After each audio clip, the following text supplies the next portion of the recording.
Alors, donc je répondrai aux questions à la fin et je vais commencer par commenter l'entraînement de la semaine. Du coup, on avait du développé couché, donc pour le upper de lundi, l'objectif c'était de battre mon ancien PR, c'est-à-dire 8 reps à 110 kg, à 112 kg 5, ce que j'ai fait avec 9 reps. Du coup, je me suis bien cramé et effectivement, je me suis bien cramé. Du coup, les autres séries étaient un petit peu chiées. Donc j'ai fait 9 reps à 112 et puis ensuite 4x4, toujours au même poids. Donc là j'ai filmé le dernier set de 4, donc voilà, c'était pas évident ce set, mais bon, on essaie quand même de maintenir un minimum de volume. Et on est content d'avoir perfait. Ensuite on passe aux tractions, 4 séries de 4, 3 séries de 4 à 32 kg. Voilà, j'avais plus la kettlebell de 28 kg, donc j'ai dû passer à 32, bref. Je prenais 28 plus un petit disque, mais donc je suis passé 32. Donc forcément c'était pas facile, mais bon, de toute façon c'est pas un focus. Ensuite la fameuse machine déclinée, donc machine géniale, donc là j'en ai chié comme pas possible, en unilatéral, donc j'ai un focus sur le pec qui est énorme. Cette machine, vraiment, cet exercice j'adore. Là c'était le premier set, mais le dernier j'en ai vraiment chié, donc on voit quand même que je force bien, quoi. Donc très bonne machine. On passe au jour d'après avec le lower axation postérieur, donc le soulevé de terre en déficit. Là l'objectif c'était 3 séries de 5 à 157,5 kg et ça passe bien, quoi. Ça passe bien, il y a pas. Donc j'ai quand même une bonne marge, hein, donc si ça continue, je pense que je vais valider mes objectifs, quoi. Donc ça promet. Ensuite on passe au jour du dos. Donc là j'étais vraiment fatigué. Donc gros volume comme d'hab, beaucoup de reps. Alors en unilatéral en plus, donc faut faire un bras puis l'autre. Donc c'est clairement fatigant, c'est éreintant, plus que le low rep, ça c'est clair. C'est une séance que je commence à redouter parce que c'est quand même lourd, mine de rien, pour moi maintenant. J'avais 65 kg je crois par bras. Alors ok, le mouvement est pas super rapide, mais j'en chie parce que j'essaie quand même de maintenir une contraction et de pas faire n'importe quoi. Parce que si je décroche complètement l'épaule, alors déjà il y a le risque de blessure, et puis je vais perdre mon focus sur le dorsal. C'est pas du tout l'objectif.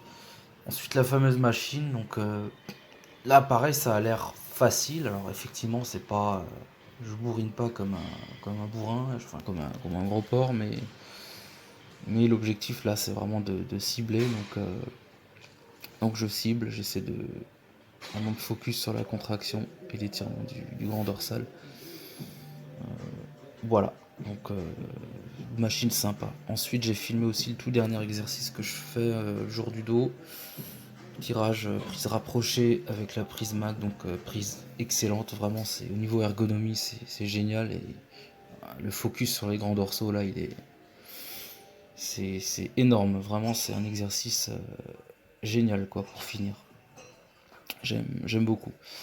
Ensuite on passe au push le lendemain avec du développé couché prise serré. Objectif du jour c'était de 11 reps à 80 à 11 reps à 102,5 kg. J'en ai fait 9. La dernière fois j'en avais fait 8.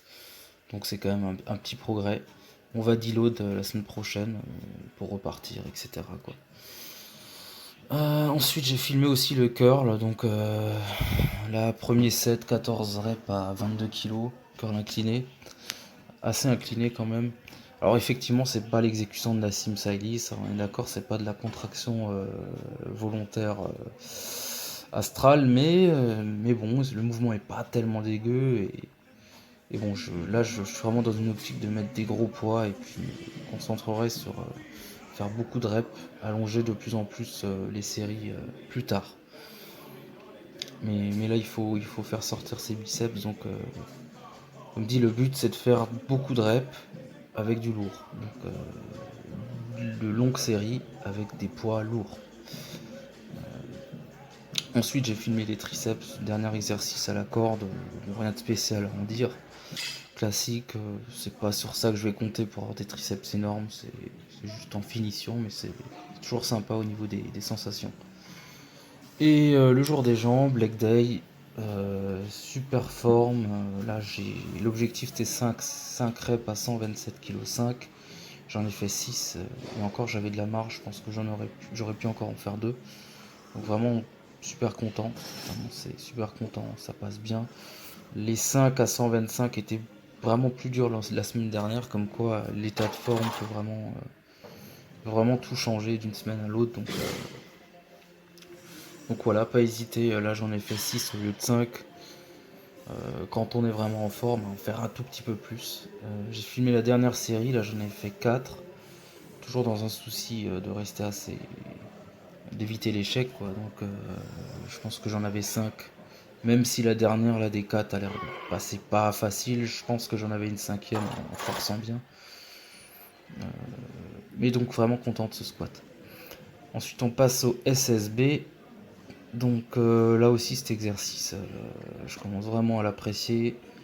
Là je suis sur 3 séries de 8 à 97,5 kg. 95, non 95 kg. Vraiment sympa. Ça travaille énormément le gainage, donc je pense que le transfert va être vraiment sympa sur le squat. Puis après, c'était séance jambes classiques, presse à cuisse, leg extension, leg curl, mollet, un peu d'abdos. Voilà.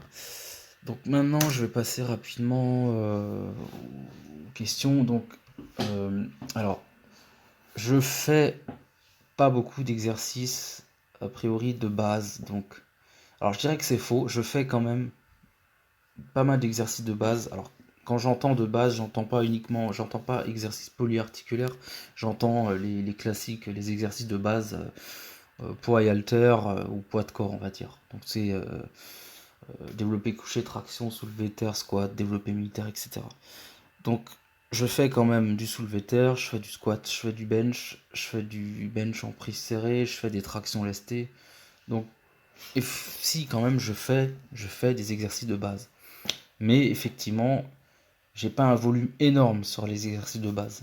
Effectivement, je fais un volume assez faible pour garder, pour pouvoir faire beaucoup plus de volume sur d'autres exercices, dans le souci vraiment de recruter différemment ou mieux certains muscles, de mieux cibler, parce que moi mon approche c'est plutôt le body que le power. Donc les power, ils vont chercher à maximiser le volume sur les 3 mouvements, donc à faire énormément de bench, de squat, de soulevé de terre, parce que leur but c'est de devenir bon sur ces mouvements-là, donc ils ont tout intérêt à en faire énormément pour améliorer leur technique et vraiment se perfectionner sur ces mouvements-là. Moi, j'utilise ces mouvements comme des outils, donc pour prendre du muscle en fait. Et clairement, j'avais déjà parlé de tout ça sur le forum. J'en avais déjà parlé, c'est pas pour moi les exercices les plus intéressants pour prendre du muscle, surtout suivant les morphologies. Je pense qu'il ne faut pas se méprendre.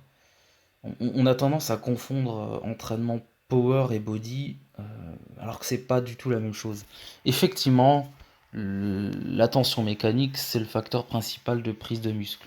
Donc, en gros, plus on progressive overload, donc plus on met de charge, plus potentiellement on va faire du muscle. Ça mériterait d'ailleurs toute une vidéo à part pour parler vraiment de l'aspect power et de l'aspect body, parce qu'effectivement les power vont vouloir prendre du muscle, en tout cas pour une catégorie de poids donnée, ils vont vouloir avoir le plus de muscle possible, parce que plus de muscle égale plus de force, en tout cas potentiellement. Donc ils vont aussi, c'est pour ça qu'ils font des off-saison avec énormément de volume, ils font pas mal pour certains beaucoup d'assistance pour prendre du muscle. Mais c'est pas, la logique est pas la même. Le power veut du muscle pour devenir fort, le body veut devenir fort pour faire du muscle. Il y a quand même une nuance, et surtout le body, l'approche plutôt body, c'est vraiment de chercher à avoir un corps équilibré, et plus esthétique possible, une belle ligne, et pour ça il va falloir faire beaucoup plus d'exercices. Il va falloir en tout cas profiter de la variété d'exercices qu'on a à notre disposition pour cibler différemment les différents muscles, pour développer des muscles récalcitrants, pour, on a une génétique tous différente, donc effectivement, si on a des pecs en point fort, on peut faire du bench les yeux fermés, on peut faire des séries de bench à 80 kg, on va avoir des pecs. Mais moi je le dis, hein, si vous prenez 100 kg et vous faites du bench en série de 10, 15, 10, 12 et vous n'avez pas de pecs, c'est pas en faisant des séries à 130 que vous aurez des pecs énormes. C'est juste que le bench, c'est pas du tout le mouvement qu'il vous faut pour les pecs. À condition que vous ayez une bonne technique, hein, bien sûr. Il y a d'autres mouvements plus intéressants. Et après, pourquoi je fais ces mouvements? Parce que effectivement, c'est clairement plus intéressant et plus cool de faire de la perf sur un bench que de faire de la perf sur une poulie. Mais donc, je minimise le volume sur ces mouvements pour pouvoir mettre beaucoup plus de volume sur d'autres mouvements et avoir un physique équilibré. En tout cas, c'est l'objectif. C'est pour ça que je fais pas énormément de mouvements de base, ou en tout cas que ça donne l'impression. J'en fais pas énormément, c'est vrai que. Mais pour autant, ça reste la base de chaque séance, hein. Je fais du soulevé de terre. Alors certes, je suis pas le plus fort, ça c'est clair. Et bon, j'ai encore un potentiel de force à exploiter, mais c'est clair que je suis pas fait pour la force. D'ailleurs, pas spécialement non plus pour prendre du muscle. Mon seul point fort génétique, c'est d'avoir un peu d'épaule et d'avoir des abdos. Mais, euh, mais, euh, mais j'ai quand même des perfs pas dégueux. Donc, euh, donc voilà. Après, effectivement, mon but, c'est pas le power.